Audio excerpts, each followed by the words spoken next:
Despite how you currently feel about John Jafari, he has cemented his legacy on YouTube. JonTron has changed the entire face of gaming reviews. However, having such a legacy can be a double-edged sword. I think it's appropriate to take a critical look at JonTron. I'm going to take a look analytically at what John was doing in these YouTube videos around the time. And I'm going to frame these reviews as it's kind of like a TV show in a way. I really just want to log the progression in his content. And I think this is quite overdue that someone looks at JonTron Season 1 with an analytical lens and find out what makes these first videos so successful and why they blew up. I'd like to note that there are many different lists for seasons on here.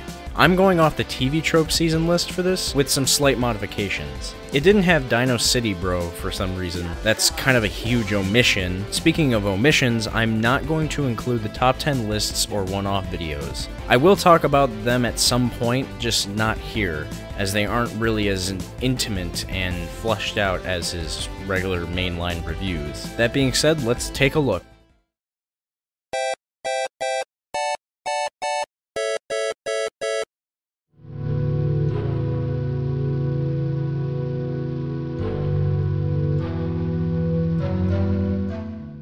Ah, the one that started it all. Or so we think. Factually, this is where it all started, but the inspiration from AVGN and Spoony were still lodged hard with John's character. You can obviously tell that John wasn't very good in front of a camera here. Those two took the world by storm, so I guess we can expect that every game they'll make will just sweep us off our feet. Oh wait. He wasn't comfortable yet. Everyone goes through this, and it's a part of the growing pains of being a YouTuber. That only begs the question, existentially, is this the real JonTron?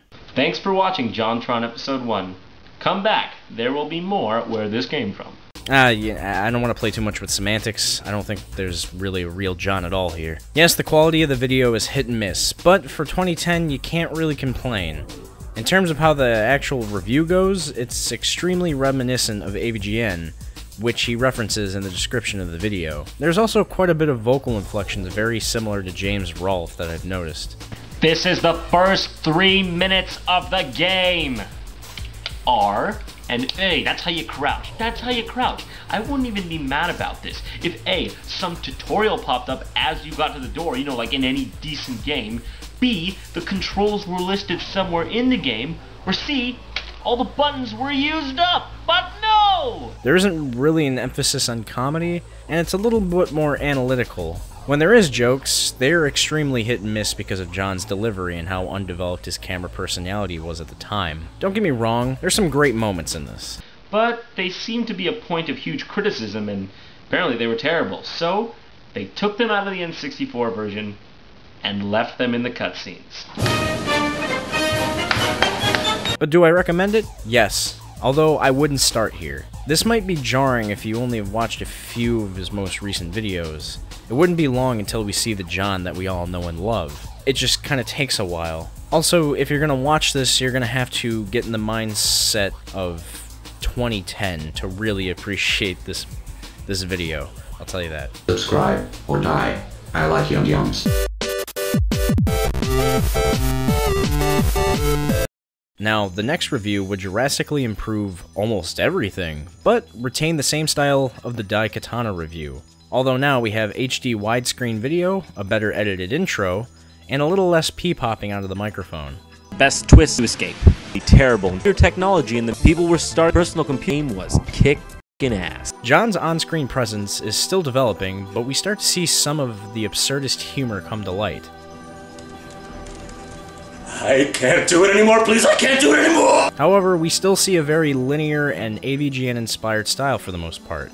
It's still really enjoyable, but again, there's some hit-and-miss jokes. This tombstone is so damaged it cannot be read. Do you wish to press it? Nah, who cares? Again, this episode is a drastic improvement, but I don't think it places very well among the catalog. It's not bad, but you may find it hard to enjoy because of John's character and comedy still in its infancy. I also find it hard to forgive this joke. this is clearly an early episode, and it's still worth watching, but try to get in that 2010 mentality like I said with the Daikatana review, as a lot of this video is extremely good at showing its age. Not one of the best episodes. In fact, it's probably one of my least favorite episodes in the entire season, but I can't put him at fault for that because it's just his second video. Really, this and Daikatana are his worst videos if you really want to put like a critical lens through it, but compared to what's to come, judging these videos on that level would be totally unfair. It's like criticizing early webcam videos for not using the same techniques as like a Tarkovsky film.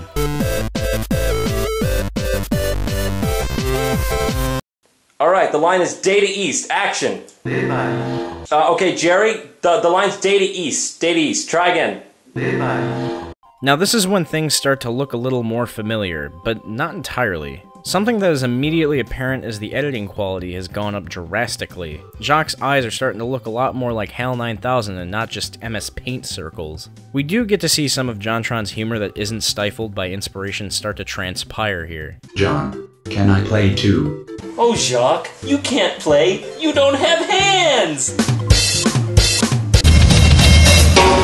The formula and structure is still going through its growing pains, but John's getting to the end of this long, awkward race with himself, and we all just kinda have to bear with it, I guess. Shit. Oh, you just left too? Yeah, I just left. Do I still recommend this video? Yeah, sure. I mean, I'm gonna recommend all of these videos, but yeah, I mean, it's still a good watch. Before I talk about one of his seminal videos, though, I have to talk about the videos leading up to it.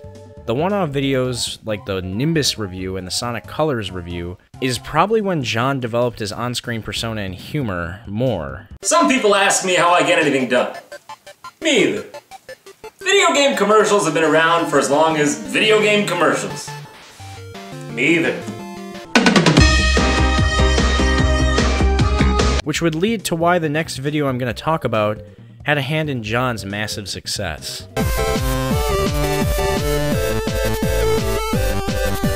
Oh my god, how could I have been so stupid? The SNES! Sleep tightly on the rocks with baby Jesus by your side. Without a shadow of a doubt, this is the seminal video that propelled him onto the scene. Is pretty much the entire turning point. Evidence of this is him literally citing his inspirations at the beginning. Now, I'm not one to do the whole retro review thing. As you know, it's a bit overdone on the internet. But you know, I did start off that way, you know, after being inspired by people like James Rolfe and Spoonie. And then they kiss. This is the new JonTron. He took that trip to the Holy Mountain and found himself.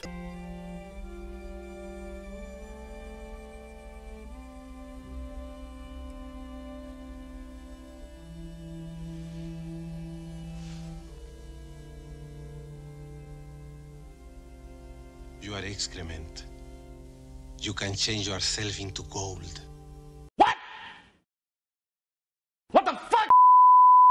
Not only is the absurd brand of humor here, but a lot of the visual nuances as well. One thing that JonTron has influenced is the amount of goofy visual gags, and most of it really started here. Oh, now I'm down to 8. So the game was counting my lives, but it just didn't show it. Okay, no, that's fine. Nothing wrong there. I don't see anything wrong there. Dishwasher, yes. Now, looking back, it isn't one of his best videos by any means, but it's one that needed to happen nonetheless. The weirdest part about this is that the big part of the success of this video lies with its ending. You'd think to end a review with closing thought about the game and a general brief overview. Apparently, everyone else has been doing it wrong for years. As you can see, Jon Jafari has the most journalistic integrity with his reviews. Honestly, the ending to this video sparked John's popularity, seeing as it blew up on Reddit. People started to recognize that game reviews were changing, and John was the forerunner of this. John would later do another cover of Katy Perry's Fireworks with many animators that would be for a charity event, which makes this episode even more important in his catalog. Honestly, this is probably my favorite episode by John in this season. It still has all the familiar things that you would expect from JonTron, but it still has the homegrown YouTube feel. Everything after this would be smooth sailing, and John would be shot into the stratosphere, and many classic jokes would be made. That looks like my Uncle Montesquieu. You have an Uncle Montesquieu? Yes, he died in the pigeon harvest of 2546.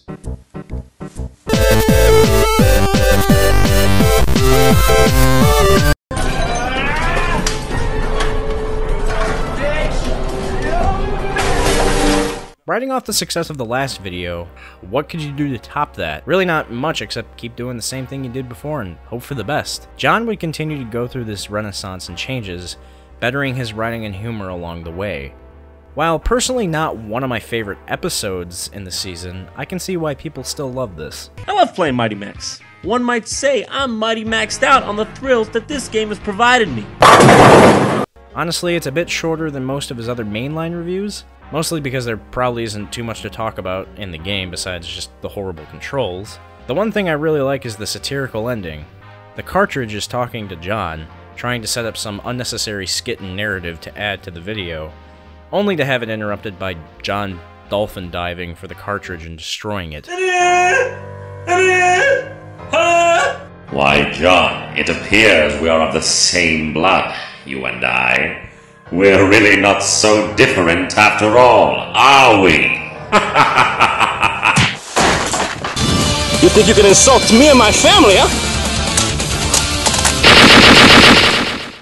John would make fun of this god-awful trope in internet reviews again, but I'm really glad he took the piss out of it here. Fun fact, the Mighty Max cartridge was actually one of his neighbors. The Mighty Max cartridge in my Mighty Max episode was just my neighbor's game. I never told him. I still haven't told him. I just was like, fuck, I need to make a video. I hope he's okay with this. Like, that was like his childhood game. I don't think sometimes. Honestly, it's not that essential of an episode. Like I said before, this video is pretty short compared to the others, but it's still pretty good and stands well in the season. Short and fun, just like John's body. Look at it. Look at that. Is he short? I don't know. I gotta Google that. Go to the bathroom!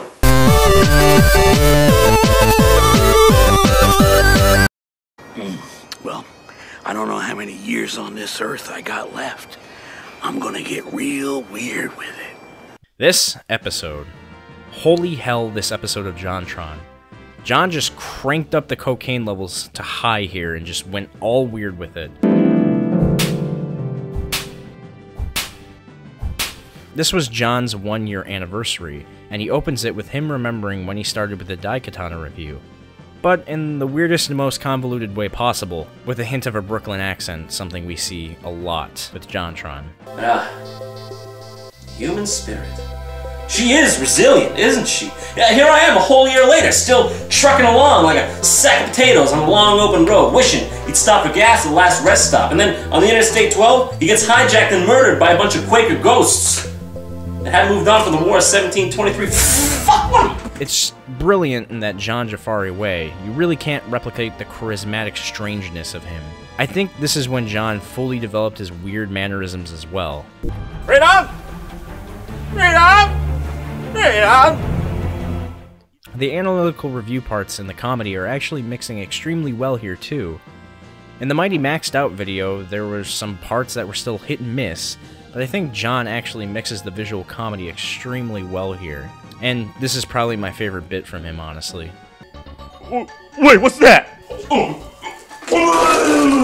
A Buffon, Dad? What is this? And why is it in my Star Fox game now? No, that it! I can't think anymore! If one more fucking woolly mammoth has anything up to double thing plus I think I'm a flip! This is probably my second favorite episode in the season. I feel John's comedy and review structure fully came onto its own here. Nice having y'all. Thanks for stopping by. See you next time. Oh, and there will be a next time. Shut up, bird!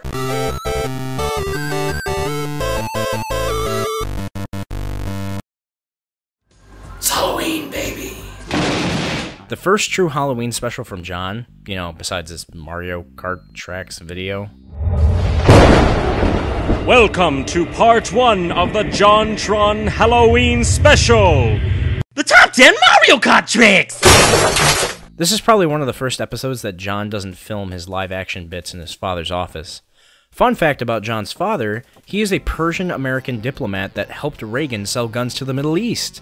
potentially sparking the War on Terror. It's just a small tidbit I thought you'd like to know, not really comparative to John's success, but nonetheless. This is another episode where a lot of the visual gags take most of the comedy spotlight. Oh, here's our pal Hitbox again, reminding us never leave a pet behind. Never, huh? Well, I don't know about that, because like, what if your pet's here and there's like a bed there, and you can't get to it, you only gotta go that way. John's obsession with the Caparel bold font is in full swing here, and having an aneurysm with the motion controls in Premiere was in full swing. I said the same thing. Jesus. This is another great episode, and would be a welcome tradition on his channel, as he would do Halloween specials almost every year after this, and most of them are actually some of his best episodes. See Goosebumps, for example. All the gags seem to work here, while making an informative review about DOS-era games. Heavily recommend. You just go down to the Sugar Shack, get a bread, but not too big.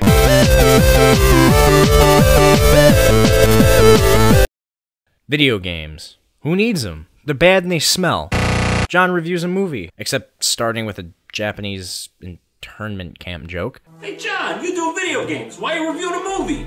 How'd they say that to me? You see these numbers? I was in the Japanese internment camps in 1942. These scars don't wash off. They return. Let me just wash these off. Let's get a game. I look a bit dirty. Maybe that's why this video isn't on his main channel. Oh wait, it's because of copyrighted footage, which I'm probably inverting the footage here, I don't know yet. This is the first time John reviews a movie, and it's actually one of the best experiments he's done. Even though he went on later to do more of these, it's him putting his brand of humor and charisma to movie reviewing that brought so much needed innovation to a genre that was slowly changing around this period. John manages to take the piss out of potentially one of the worst follow-ups in mainstream cinema ever. His brand of sub-literal humor really works with this format. It was supposed to be a theme park safe for thousands of children to visit on a daily basis. Do you bring a bazooka to the zoo? I do, is that bad? They're headed straight for an island of wild dinosaurs roaming around with lightsabers and shit, and they barely brought anything to protect themselves. That's fine. No, I don't care. It ain't my ass. It's Jeff's and George's. And this, hey, coming back to the evolution thing for a second. Since this is a movie about dinosaurs, which are definitely a point of interest for evolutionary science, is this perhaps an allegory representing the theory of Darwinism? Showing how a species evolves based on having its members who are less fit to survive or more sickly die off, and leaving room for the genes of the stronger members to survive and live on? Did I just blow my fucking mind? Okay, never mind. I take it all back. This movie is in fact a work of pure genius. Many congratulations, Steven. You really did it. You. Maybe if it wasn't for this video, we would still have John only doing video games. Again, this video isn't on JonTron's main channel, so you might have to do some searching. I heavily recommend it. What do you think of this movie?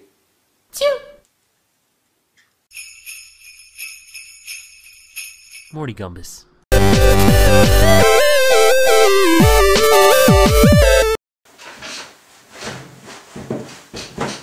What happens when we put John in front of a truly terrible game? The reason he didn't review extremely bad games is because he wanted to avoid the elusive title of AVGN clone, and who could blame him?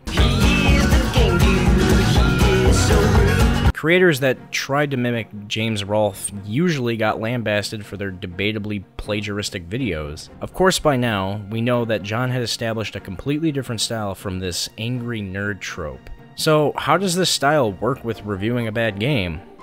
Well, besides this opening bit about John reading his YouTube comments to find a game to play...